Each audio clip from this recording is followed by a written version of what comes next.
Let me start this video off with a fact. The fact being, I've done many stupid things in my life. But if there's one thing I can say that I have never done, it would be that I have never believed myself to be a victim.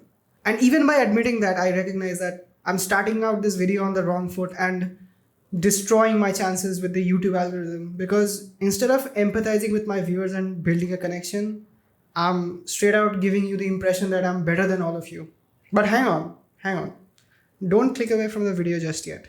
I promise that I'm not saying that I'm above falling prey to the victim mindset, and I'll get into my personal reasons why later in this video. There is a story of transformation here. You just have to trust me on this, okay? So, what is a victim mindset or victim mentality? By definition, it is a state of mind where a person believes that whatever bad that happens to them is due to circumstances beyond their control and often directly caused by others. They feel that bad things keep happening to them when they are the least deserving. In a way, their slogan for life is "It's not my fault," because they not only refuse to take responsibility for their actions, but also refuse to consider the possibility that they might be somewhat responsible for the state they find themselves in. Look around you. You'll see this sort of mentality everywhere, especially on social media, which seems to bring out the absolute worst in people for some reason. Victim mentality looks like a person who always blames their failures on external factors such as their upbringing, the economy, the politicians who ruin everything. It can also look like a person that can't take criticism and portrays themselves as the target of unfair treatment, blaming others for their lack of success. And it could also look like someone who believes that life has dealt them an unfair hand and that they'll never have the same opportunities as everyone else. These people are everywhere. And on social media, you'll see them constantly complaining and making things about themselves. If someone makes a joke about something that they don't like, they'll immediately jump in to say, "Oh, how dare you make jokes about people like me? You don't know me. You have no idea what I've been through," yada, yada, yada. Like they'll go out of their way to make something that's not about them about them. And when you read these negative comments, you can immediately tell that this person has some serious shit going on in their life. At the heat of the moment, it might be hard to empathize with someone like that, but it's necessary that we do so. Because, like it or not, we're a part of society, and those people are among us. And can you honestly say that you've never felt or saw yourself as a victim when there wasn't enough reason to do so? I know I have. The only thing I did differently was that whenever I felt that way, I recognized it and worked towards changing the mind's narrative, which is something I want you to do every time you catch yourself playing the victim.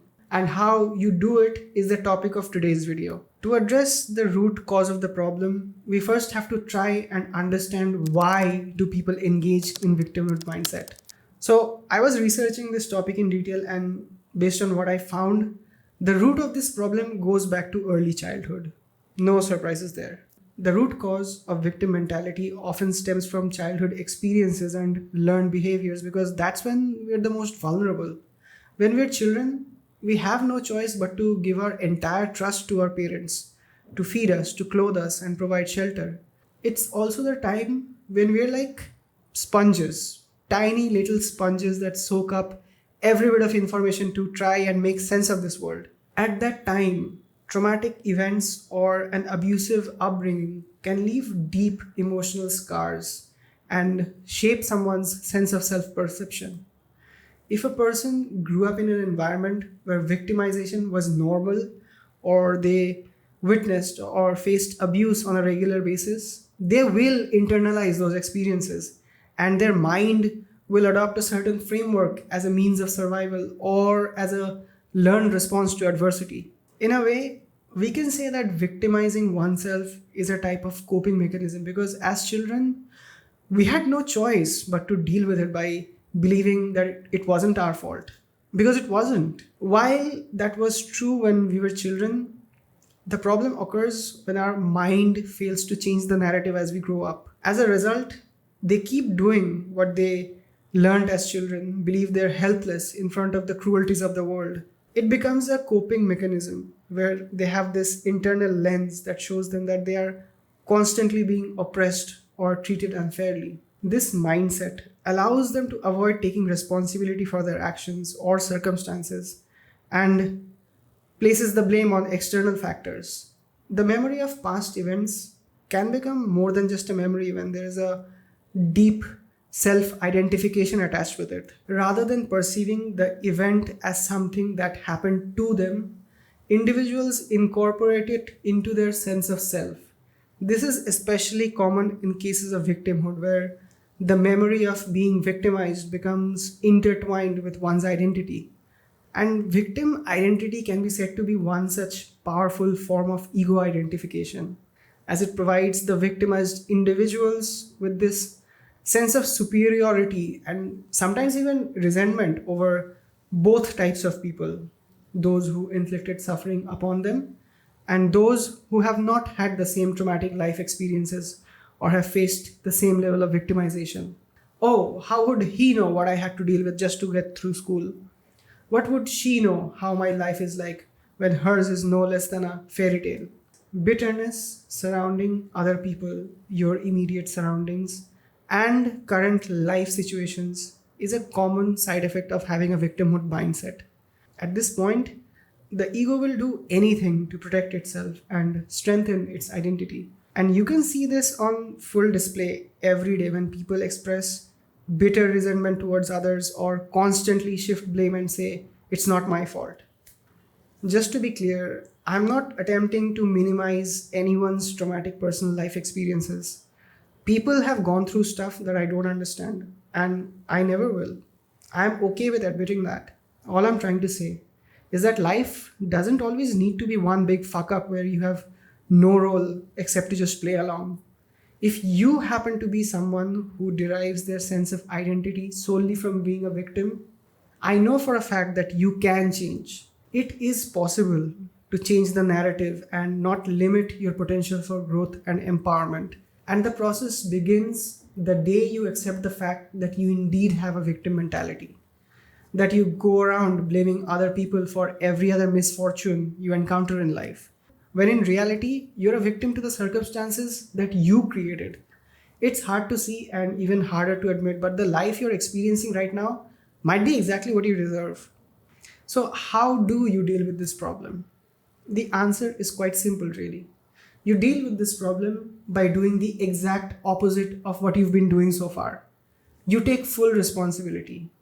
You take full responsibility for your thoughts, for your actions, for your past experiences, and your present life. Even when someone has done you wrong and you know that you didn't deal with it the best way possible, take responsibility and focus on the fact that you failed to deal with it the best way possible, rather than the fact that someone did you wrong in some way. I know it sounds crazy at first, but hear me out. Let's say someone cuts you off in traffic and then shows you the middle finger before driving away. Naturally, you'd be pissed off, right? And shout something back. Most people would feel the same way. And in a scenario like this, the worst possible outcome would be you getting enraged to the point where you do something really stupid, like going into road rage mode, chasing the car down, risking your life and lives of many others in the process. The better alternative to this would be to remain in control of your thoughts and acknowledge that someone cutting you off means absolutely nothing. There's this favorite quote of mine that says, life is 10% what happens to you and 90% how you react to it. When you choose not to react to getting cut off, it shows that you took responsibility. And instead of acting out impulsively, you just let it go.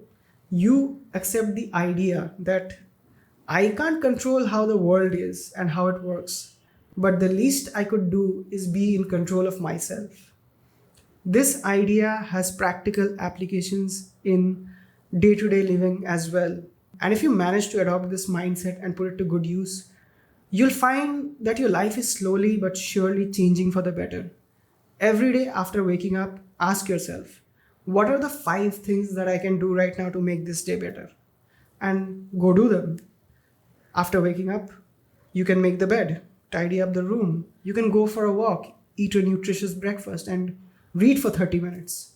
Do this for a couple of weeks and see the kind of mindset shift it brings into your life. It sounds stupid simple, but it works. And it's definitely better than waking up and doing nothing because you feel no motivation. Taking responsibility for yourself is the biggest responsibility you could take. And when you do that on a daily basis, I promise that every other responsibility that felt much bigger in comparison at one point in your life will feel so much smaller. You cannot, and I mean cannot, be productive at your job, cultivate meaningful relationships, or work on your passion if you don't fix your life by taking responsibility. I know this is easier said than done when you have a victim mindset, but you really don't have any other choice in the matter. When you take full responsibility for your life, you can take a good look at yourself and say, my life is the exact reflection of the choices that I made. And if I want to lead a better life, I just need to make different choices. It's like that episode on Seinfeld, the opposite, where George decides to turn his life around by doing the exact opposite of what he would usually do. Why is taking responsibility so useful? Look, we're all born under different circumstances, and all of us have our own crosses to bear.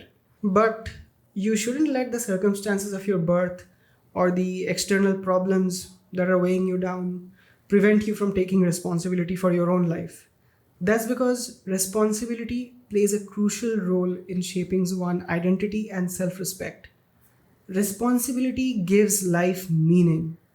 By taking on responsibilities and fulfilling them, you gain confidence and instill a sense of purpose and value in your life. On the flip side, the absence of meaningful responsibility will absolutely lead you to a state of aimlessness and dissatisfaction. If you don't have anything worthy to strive for, you'll either simply do nothing or give in to low value activities that only provide momentary pleasure. The lack of purpose can result in feeling of self-contempt and a sense of meaninglessness. And this comes from a person, me, who believes that life has no inherent meaning and trying to search for it is pointless. If the essence of life can be boiled down to the idea that it's nothing more than a series of decisions that ultimately lead to nothing, I want you to accept that idea and still try your best to have a better present and a hopeful future. Recognize that you'll never have control over everything in your life, but you gotta try your best anyway. I know this sounds very preachy and such, but I want to assure you that I myself haven't got everything figured out in my life either. And I'm okay with that. I acknowledge that I'm not perfect and probably never will be. None of us are. But I know for a fact that I'm trying, putting in the effort. As human beings, we're all work in progress, and that's how it should always be. You'll fumble, make mistakes, get off the track. But as long as you recognize that you have the courage to come back, you're all good. There should never come a time when you feel like you have nothing left to learn, nothing new to experience, or improve something about yourself. If that happens, you'll go back to being a victim because that's exactly how a person with a victimhood mindset thinks like. Make no mistake, there will be instances in your life where you will be a victim of unfair circumstances or malicious acts done by others. And sometimes you'll also have no choice but to live with that. But what I want is for you to acknowledge the difference between the harm done by others and relinquishing personal power. The stress should be on the importance of not completely giving away power, even in the face of adversity. So, before ending this video, I'd like to talk a bit more about myself, like I mentioned in the beginning, so that you guys don't think I'm some preachy know-it-all asshole who's got nothing better to do. I started this video by saying I never believed myself to be the victim. You know why that is? Because throughout my life, I've been extremely lucky in matters that mean the most to the average human being. I never had to struggle for food and clothing when I was young because my parents took care of me the best they could. I have friends that go back decades to when I was in school and they'll likely be my friends for the rest of my life. I have partners with whom I co-own 2 companies and make enough money to live a comfortable life while doing what I enjoy. while helping others make a living in the process. Does that mean that nothing bad has ever happened to me? That my life has always been sunshine and rainbows? Absolutely not. In many stages of my life, I've had quite a few experiences that would fuck up many people forever. I say that I've been extremely lucky because whenever something bad happened, I've had people to cover my back, offer help, and pull me out of the dark places when it was needed. The support that my parents couldn't offer me in my teenage years because they didn't really get me were given by my friends. And the support that I couldn't get from my friends, even if they tried, I got it from myself. And believe me, I had no idea of things called victimhood mindset or gratitude, etc. back in the day. Like most people, I was just living my normal life, failing at most things, quitting, and starting different things all over again. It's only after I got my first job that I felt a real sense of responsibility and felt like I should do something more with my life. Even today, I know that I could mess up big time in life and I'd still have support from people around me. Now, you might not be as lucky as I am. You might feel that there's absolutely nothing in your life that you could be grateful for. But I still want you to try to practice gratitude anyway. If you're watching this video and can understand what I'm saying, you could feel grateful that you at least have your mind intact. And I know this is hard, so hard in the age of social media and instant gratification where other people always seem to be having a better life than yours. But gratitude will save you from falling prey to victimhood in so many different ways. When you switch your focus from what others have to what you have, you'll have a new perspective on life and how to live it better. Like, comment, and subscribe if you feel the video was helpful. I'll see you next time.